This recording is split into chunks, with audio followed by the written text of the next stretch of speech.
news. Today's news. Climate Summit breakthrough. I thank all for the efforts here and for what we have accomplished. Battle over U.S. aid. We need to ensure that people continue to sail in Ukraine.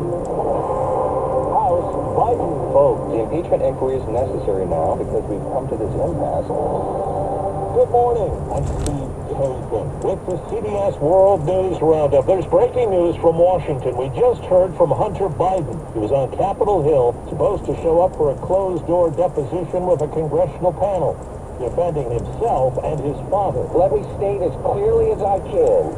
My father was not financially involved in my business, not as a practicing lawyer, not as a board member of Burisma, not in my partnership with a Chinese private businessman, not in my investments at home nor abroad. He left without going inside. He did vow to answer any legitimate questions. Delegates to the UN Climate Summit have agreed on a long-term goal to transition away from fossil fuels. Including that language is key, but the final report is unclear on how or when. With the CBS World News Roundup, delegates to the UN Climate Summit have agreed on a long-term goal to transition away from fossil fuels. Including that language is key, but the final report is unclear on how or when. Hearing no objection, it is so decided.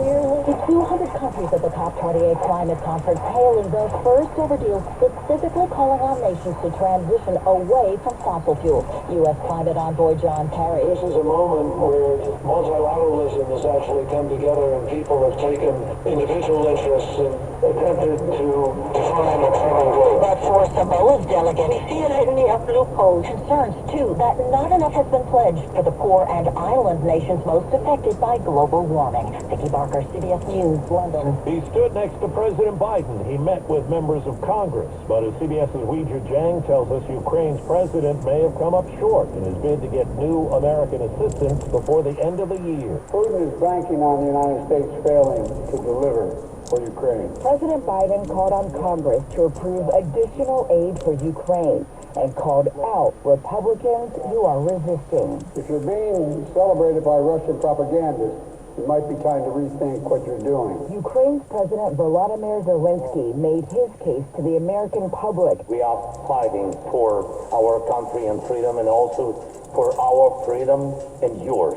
Zelensky spent hours on Capitol Hill in closed-door meetings, pleading for more help. But some Republicans have already said they are prepared to go into the holiday recess without a deal. President Biden told donors Israel needs to change, and the country is losing international support because of indiscriminate bombing in Gaza.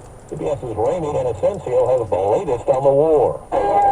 Another night and another bloody stream of the injured in Khan Yunis, stunned from Israeli strikes, burned from the blast.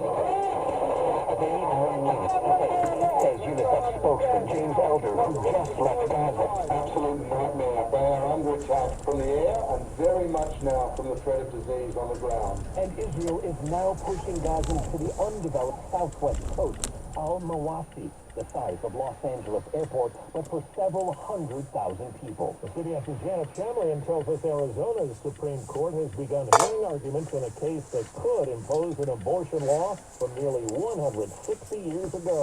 Anti-abortion advocates opened arguments in front of Arizona's Supreme Court, hoping to reinstate an 1864 law, a near total abortion ban in the state, without exceptions for rape or incest.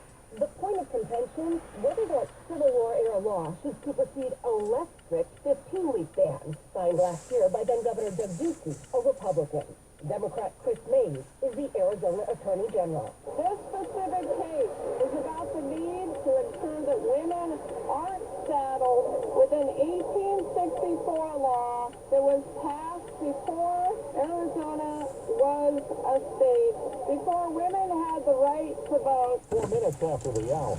Well, that's today's news. Today's news. I didn't hear any good news, did you? I didn't think so. I guess it's all about perspective. The glass is half full. Well, as always, I'd like to thank you again for coming along with me on these Dash Cam News adventures. You know the drill. Peace, love, and all that hippie jazz. Bye-bye, everybody. It's 42 degrees outside.